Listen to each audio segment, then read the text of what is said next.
A Voz do Brasil entrevista o ministro do Turismo, Gilson Machado. Ministro, muito boa noite. Muito boa noite, Cartaxa. É um prazer estar aqui mais uma vez na Voz do Brasil. Prazer é todo nosso. Ministro, vamos relembrar as principais medidas adotadas pelo Ministério do Turismo para combater a pandemia de Covid-19 aqui no nosso país? Foram várias medidas, né? Uma das mais importantes foi a que salvou os empregos, né, que a gente, através do MP, que a gente conseguiu que se mantivesse o maior patrimônio que a empresa tem, que é o seu capital humano.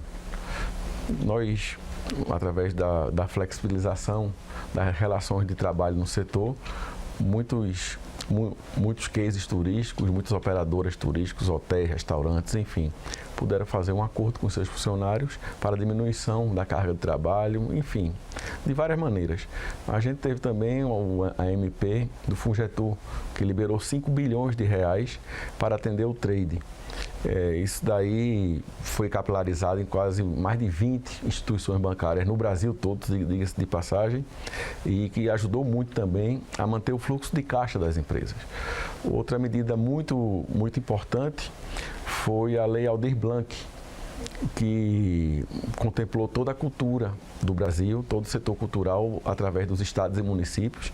E pela primeira vez na história do Brasil, o presidente Bolsonaro conseguiu manter 4.000 secretarias de cultura com verbas públicas, que você viu a proliferação de lives de pequenos artistas, você viu a proliferação de prêmios indutores do artesanato, enfim.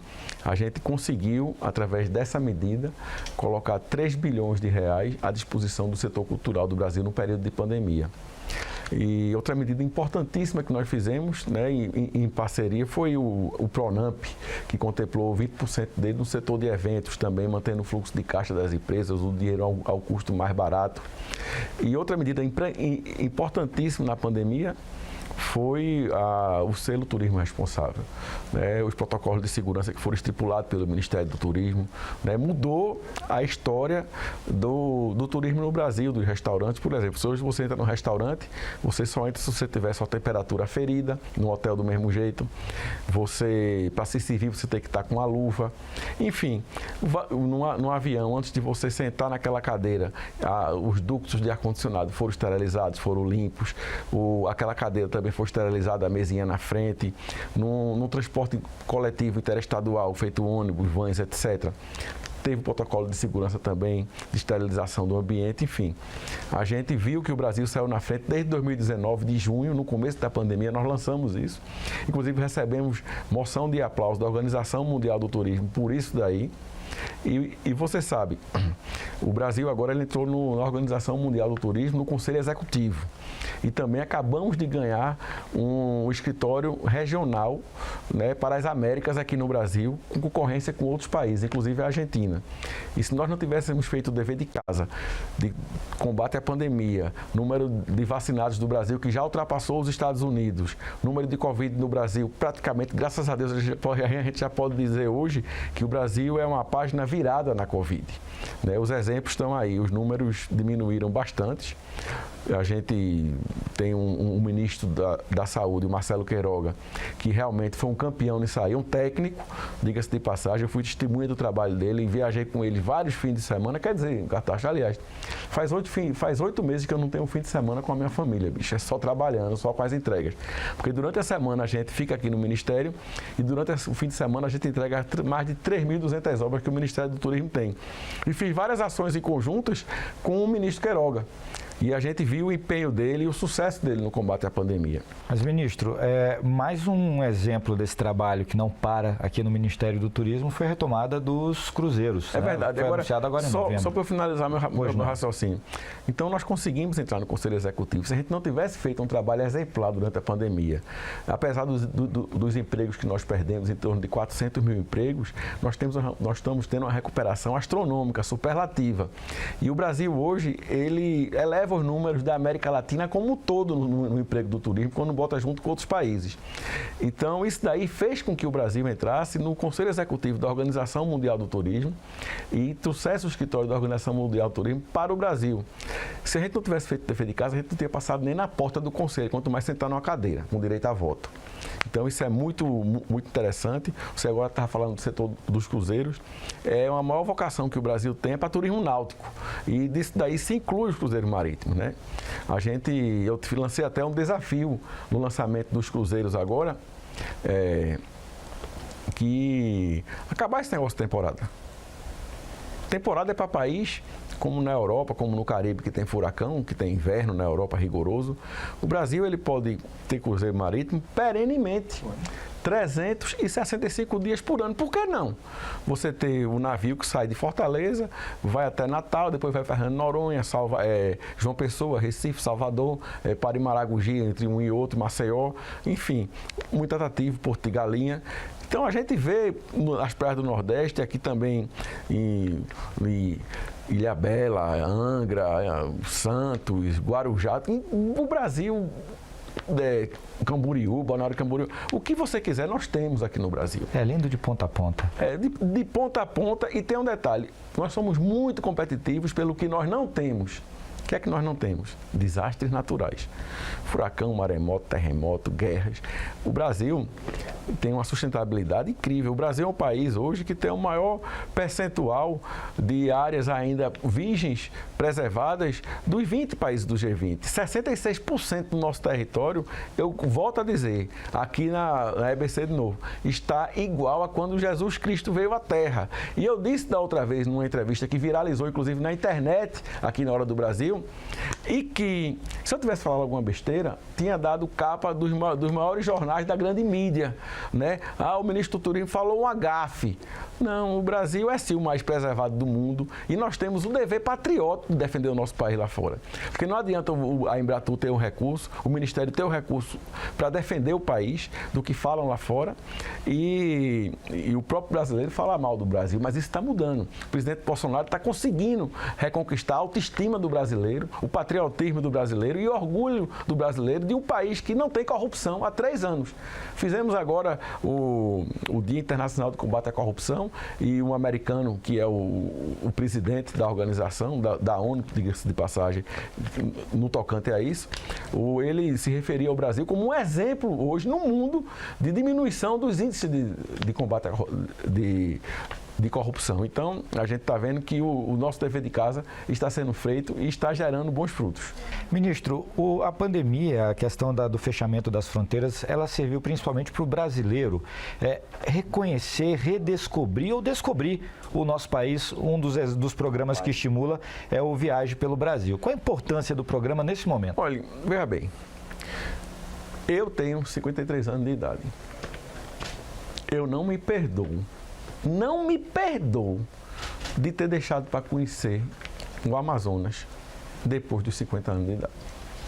E eu garanto que muita gente que está me assistindo agora nunca pensou em ir em Manaus, ir em São Gabriel da Cachoeira, ir lá na Navilhanas, ir em Alta do Chão, em ver o encontro do Rio Tapajós com o Rio Amazonas. Nunca pensou em ir no Rio Sucuri, no Rio da Prata, no Mato Grosso do Sul, porque sempre foram para Disney, para Paris, para Las Vegas, para Singapura, para o Japão, né? E não viajavam no Brasil. E o nosso país é lindo, é maravilhoso. E eu digo mais ainda, Cartacho, o turismo no Brasil de 10 anos para cá evoluiu muito. Nós hoje temos o melhor hotel do mundo hoje pela TripAdvisor, é aqui no Brasil. A gente tem também o melhor resort de praia do mundo, é aqui no Brasil. Né? Eu fui agora no Colline de France, um hotel lá em Gramado, Canela, aquela região. É o melhor hotel do mundo, bicho. E é aqui no Brasil, então o nosso turismo evoluiu muito, o nosso enoturismo das vinícolas da Serra Catarinense, da Serra Gaúcha. Eu tive em Flores da Cunha, né? Agora há pouco tempo, tive em Nova Pádua, tive em Rancho Queimado, na Serra Catarinense, e é maravilhoso lá. O vinho Pinot Noir, o espumante brasileiro, o vinho branco brasileiro, da uva Sauvignon Blanc, da Chardonnay, você já vê uma qualidade excelente que se compara a qualquer país produtor de vinho do mundo, entendeu? Não é porque o nosso terroir, a nossa terra é diferente, né, que o vinho da gente seja pior, não. A gente não tem a obrigação de ter o mesmo sabor, porque o nosso nosso solo é diferente do solo da Borgonha. Mas o nosso vinho é feito com a mesma tecnicidade, com o mesmo esmero, com o mesmo empenho. E outra coisa, com os mesmos descendentes de europeus, que são os brasileiros, que são da Serra Gaúcha e da Serra Catarinense. Então, a gente, às vezes, tem um vinho que tem um sabor diferente, mas a mesma qualidade. A gente tem visto isso. Os hotéis de charme no Brasil se proliferando, a gente vê o mundo todo hoje querendo investir no Brasil na parte de hotelaria, 147 novos hotéis sendo construídos no Brasil de grande porte, mais de 6 bilhões e meio de investimentos. Você vê também mais de 8 mil pequenos hotéis, hotéis pousadas, albergues, sendo construídos hoje no Brasil. E você vê a geração de emprego a pleno. Para você ter uma ideia, em agosto desse ano, eu falei com o ministro Onyx, do Ministério do Trabalho, né, ele me deu um dado muito interessante. Nós formamos no Brasil, só em agosto, 372 mil empregos de carteira assinada. Desses 372 mil, 180 mil empregos foram oriundos diretamente do turismo, do setor de serviços ligados ao turismo. E eu digo mais, até o final de fevereiro nós vamos criar mais 500 mil novos empregos no turismo nessa alta temporada. Ministro, o senhor falou dessa atração que o Brasil tem hoje, principalmente para países que veem o nosso país como destino turístico mundial. O senhor esteve agora em novembro na Expo Dubai. Eu acompanhei as postagens do Ministério, vi a movimentação no nosso estande. O mundo descobriu o turismo brasileiro? O presidente Bolsonaro foi na ONU, deu um discurso exemplar, mostrou, ninguém contestou. Então isso hoje, graças à conectividade, à internet, às redes sociais, a gente está conseguindo capilarizar isso através das nossas participações em feiras, em eventos internacionais, com nossa equipe técnica, e a gente está sim gerando uma curiosidade do mundo, tanto é que o nosso pavilhão na Expo Dubai está entre os 4 pavilhões mais visitados da Expo Mundo. São 190 países que estão lá concorrendo para mostrar, né, na realidade, cada um o que o país tem de melhor a oferecer. Nós estamos entre os 4, né, mais visitados, já recebemos, eu acho que mais de 500 mil pessoas visitando. Então você vê, e o tema principal do nosso pavilhão é a sustentabilidade. Nós estamos no pavilhão da sustentabilidade da feira. Então você tem experiência sensorial da Amazônia, das praias do Nordeste, enfim, tem imagens, você tem fotos, enfim, tem sons, você transita dentro do Brasil ali dentro. Tem rede, vídeo, tem tudo. Então, isso gera uma curiosidade no mundo. E dia após dia, o mundo está vendo o Brasil como uma grande oportunidade. Como nós fomos agora por Emirados Árabes com o presidente Bolsonaro, tivemos em torno de 700 empresários nos encontros lá. Inclusive o presidente fez parte, eu fiz parte, eu falei também, mostrei as oportunidades que o Brasil tem, o nosso portal de atração de investimentos, enfim. E a gente está sim conseguindo mostrar para o mundo a oportunidade que o Brasil é. Eu digo de passagem, capaz. O Brasil hoje é a maior oportunidade do mundo para turismo de natureza no período pós-pandemia. Porque o mundo hoje vai querer turismo de natureza. Isso não sei o que estou dizendo, não. Isso quem está dizendo é o Google.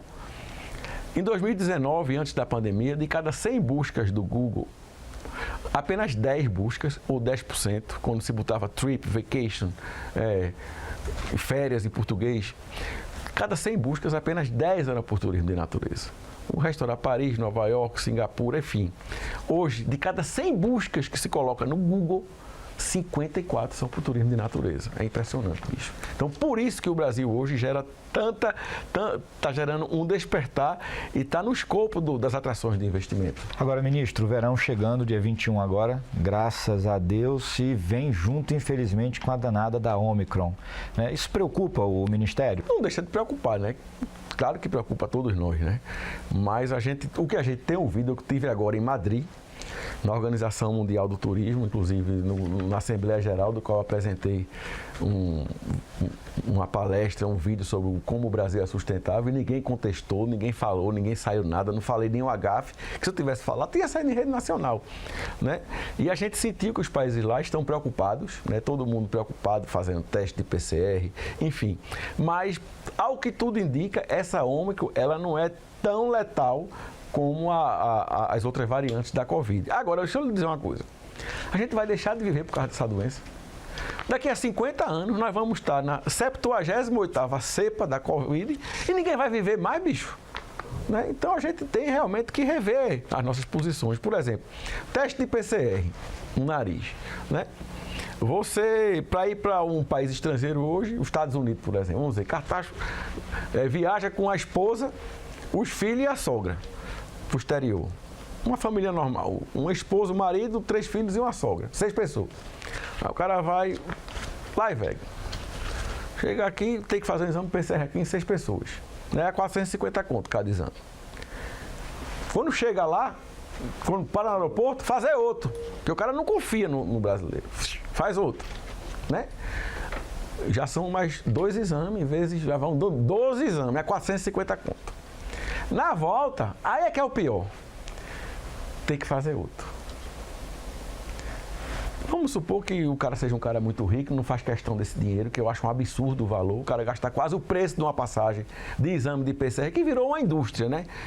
Tem muita gente ganhando dinheiro com isso.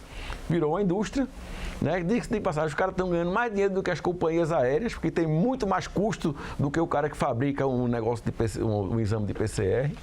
Né? Mas no último dia, você foi maravilhosa, você está assintomático, você está vacinado e você fez o exame na hora de voltar para o Brasil, deu positivo, bicho.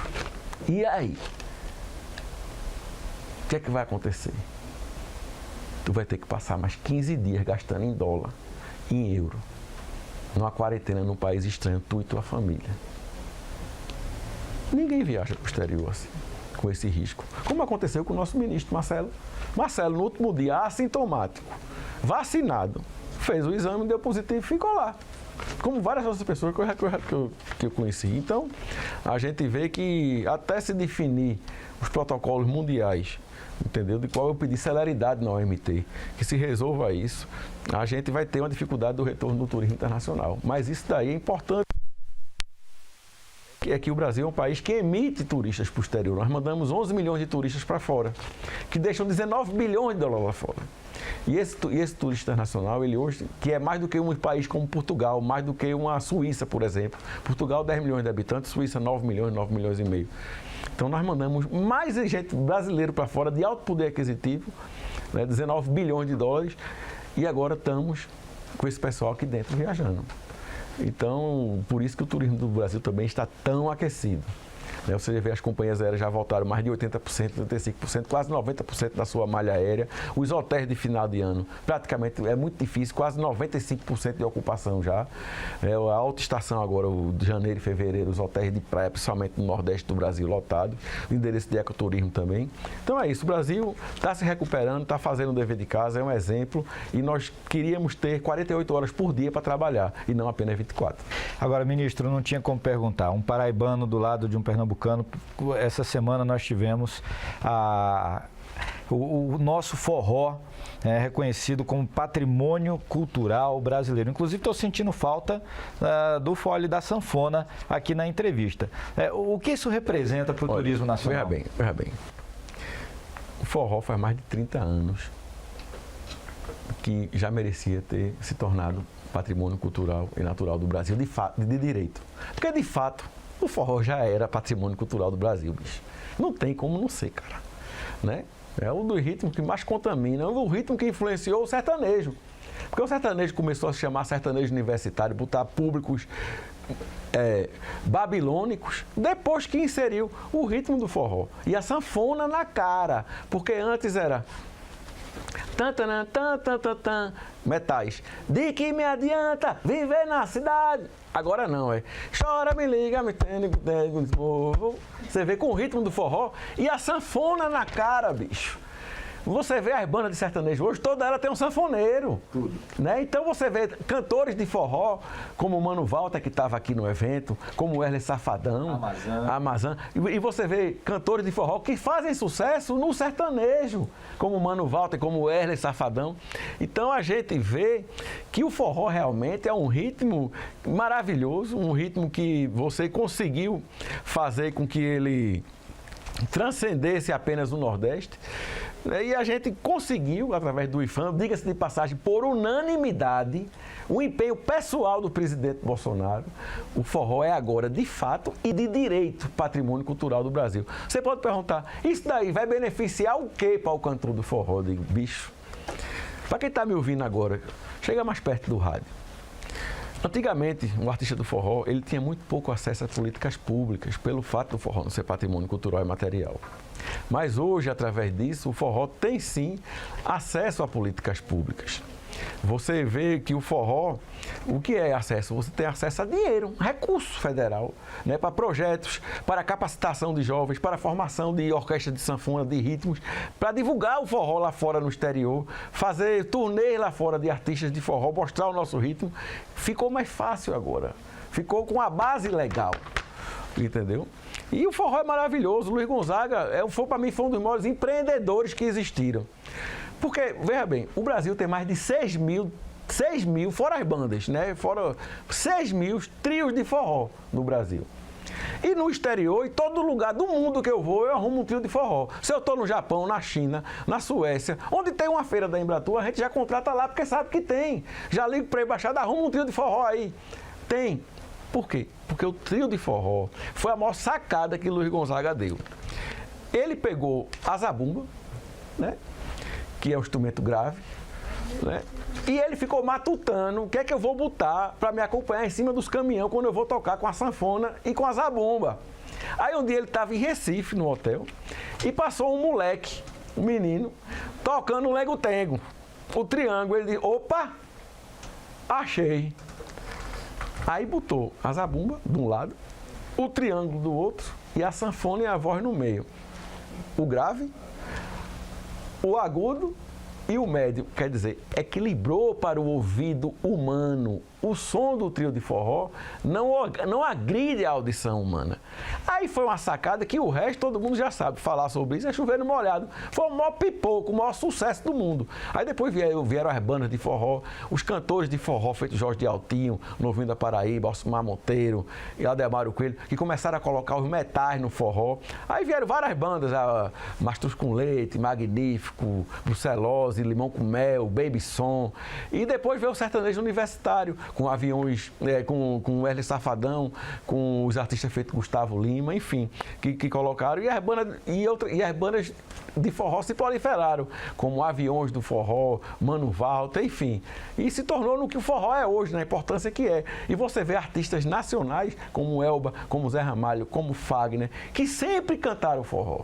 Apesar de fazerem discos, trabalhos de MPB, como chamam, né? Mas sempre tiveram a sua linha de forró. E muitos deles já lançaram vários discos exclusivos de forró. Então você vê como o forró agrega e como o forró transcende qualquer ideologia.